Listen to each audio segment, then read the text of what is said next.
right, man. I'm still having a little issue getting those Shockey Foster film study with Ray Foreign up. I'm gonna figure it out, and when we do figure it out, excuse me, it'll be on the Patreon. I got a lot of good stuff coming on there. I just ain't released yet, but when I figure that out, it'll be up there. But I listened to the Errol Spence press conference, watched a couple of interviews, seen a few people leave me some video, some footage. So he talked about Jermall. He tried to send some love out to Broner. I ain't really speaking on that respectfully. It is what it is, man.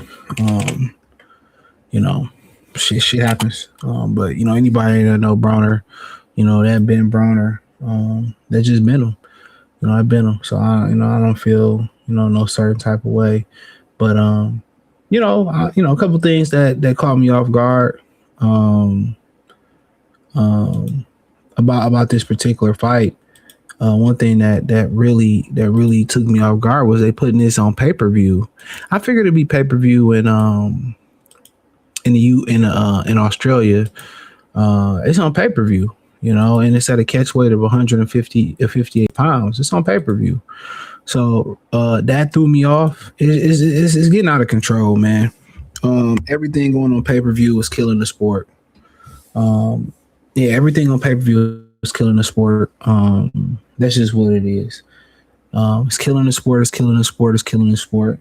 You can't grow a sport behind the paywall. And, honestly, and that's kind of the way to go, right now where, maybe on a smaller scale, you see a lot of NBA going behind a app paywall.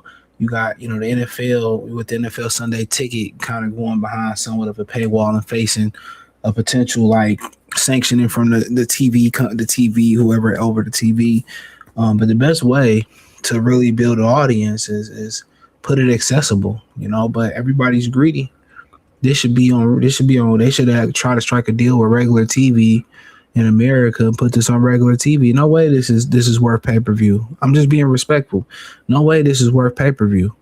And I the first thing that even before I seen the press conference, I was going to do a video. So I might as well just do it together. I just wonder, how are they making money? Because ain't nobody buying this shit. How are they making money?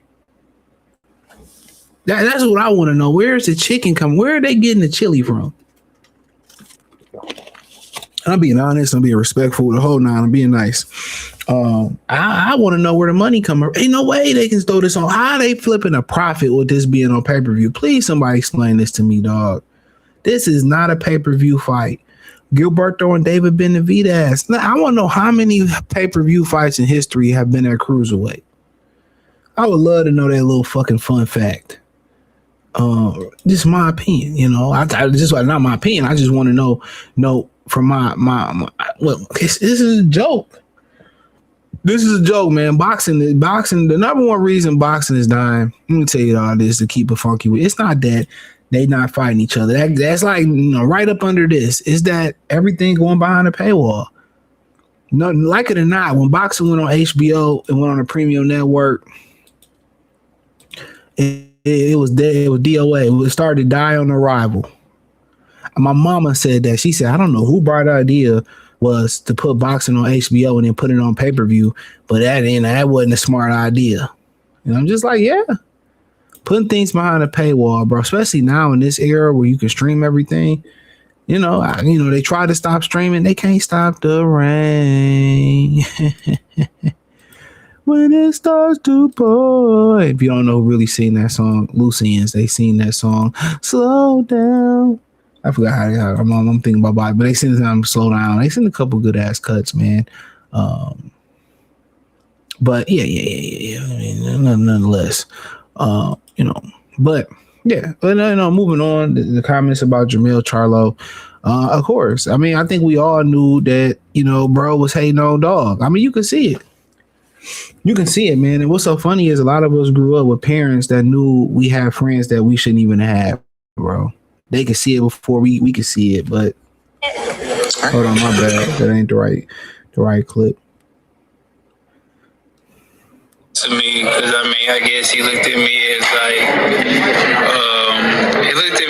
I guess PBC, Golden Boy or something and all this and that. that. So, I mean, he been jealous of me, but I mean, the proof is in the pudding. It's the reason why. It's the reason why he hasn't had a fight yet, and it's the reason why I can say, "Hey, I want to fight," and then I will fight nigga tomorrow. You know what I'm saying? I mean, people tired of goddamn, giving him fights, and then you get in the red because he fighting and he ain't got any fans. Like, where can Jermall fight at instead of? All right, man. He said what he said, and I've been saying this, dog. Like when he fought undisputed, and they did it in L.A., Los Angeles at it was the StubHub Dignity Health Park, whatever the hell it's called now. They was allowing people to walk in from the soccer stadium next door and walk right in and take a seat. He don't sell. Don't nobody like him. Like I said, at a home in Houston, he was at the fucking one of the press conferences, and he said Jermall Charlo, a kid and a son and a father came up to him about doing like a t-shirt or something and deal, and he cussed him. I got my own shit, nigga. I want to do your shit. And he like, dog. I don't even know how he, with that attitude, how he walking around and still alive. I feel like if he was from Detroit, man, the head would be off his shoulders already. You know what I mean? But very vicious, very unapproachable. And nobody cared. And then also the whipped cream on top of the icing on the cake, or the whipped cream on your cupcake.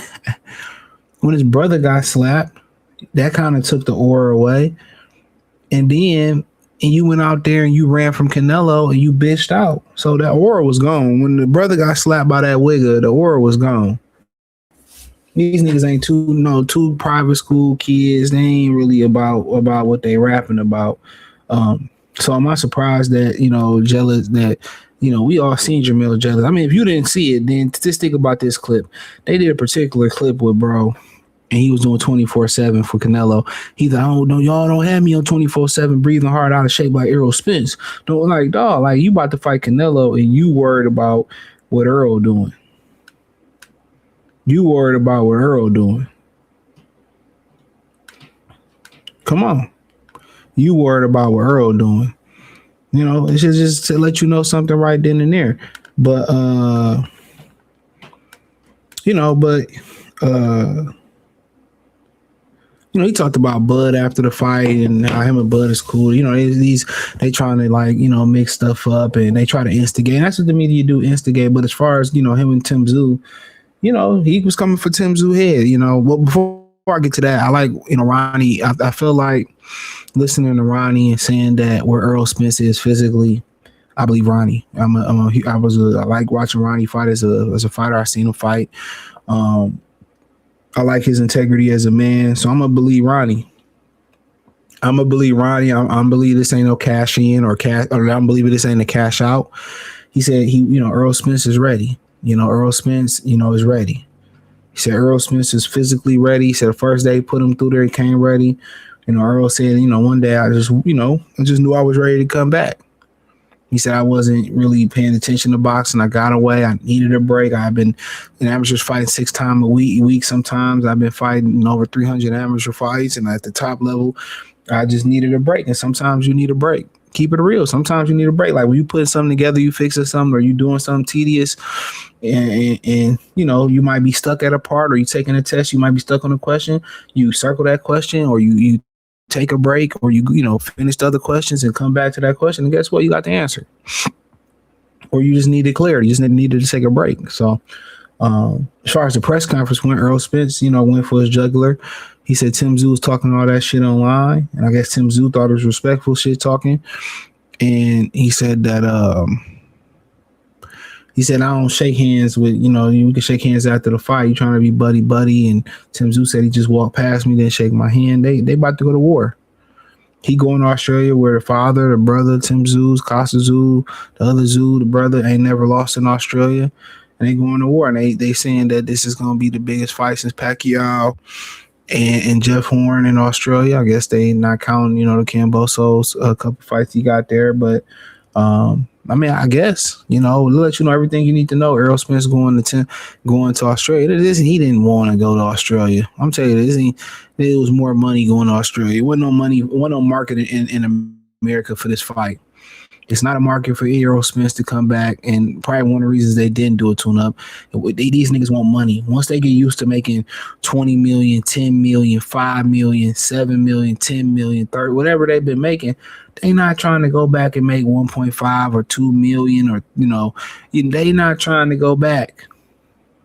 They not trying to go back. He had no choice. The money was in Australia, flat out. There was no market for him to come back versus Tim Tszyu. Anybody that caliber or less and make that type of money, he probably make it for this fight. I'm telling you. Don't believe, I don't do tune-up, man. Bullshit. If they paid the nigga $10 million for a tune-up, he would do it. Ain't no market for him. He wasn't the big seller like these. They make y'all seem like, basically it's like when a teacher curved a scale. When a teacher curved a scale for the students and really half the class failed, but she curved the scale. That's what they doing for these niggas selling tickets and all that. But, honestly, Earl sound like he motivated, sound like he got that killer. He spoke on why he's speaking like that. I think the veneers, he said, the way they put the veneers in, he can't breathe through the teeth, he was saying. So he took a shot at his daddy. He said, "You ain't your daddy," because he compared this fight against his father's fight, Costa Tszyu, with Julio Cesar Chavez Sr. And he said, "You ain't your daddy." And Errol Spence kind of can let him know, kind of gave him some verbal push, some verbal punishment to know that he coming to beat his ass. And like I said, the loser should retire. The loser should retire. The winner and loser should retire depending on his fight look. But I like Errol confidence. I like his positioning. I like how he answered the question. He admitted that he don't like talking to the media. And my thing about that is, if you ain't gonna talk to the media, then you need to do something to get your name out there. The promoter supposed to promote a market, but the fighter, you are a walking brand. You gotta be a brand. And that's the thing about it. Fighters lazy today. They don't know how to market. They don't know how to brand themselves. They don't want to talk to the media, and then wonder why niggas don't buy their fight. Then wonder why they not big as they should. No Diddy that they should be. Some of these niggas just happy with content with being hood, drug dealer big in their neighborhood, or being big in their city and town. And that's cool. But to these promoters, they want y'all to make that chicken. You got to market yourself. You got to promote yourself, and people that big stars like Michael Jordan, Mike Jackson, they understand that. They understand and obviously they had, places like, Nike to help them, and you had other people, Epic, CBS behind you, but you gotta market yourself. This is why boxing sucks too. Everything's behind the paywall. The fighters can't talk. They don't talk. They don't know how to answer questions. They don't have no personality. They're not engaging. They don't market themselves. Somebody got to speak for them. The fight in 8 weeks or 12 weeks when they finally make it. You don't hear about them niggas till fight week. You don't hear about the fight. It's horrible, bro.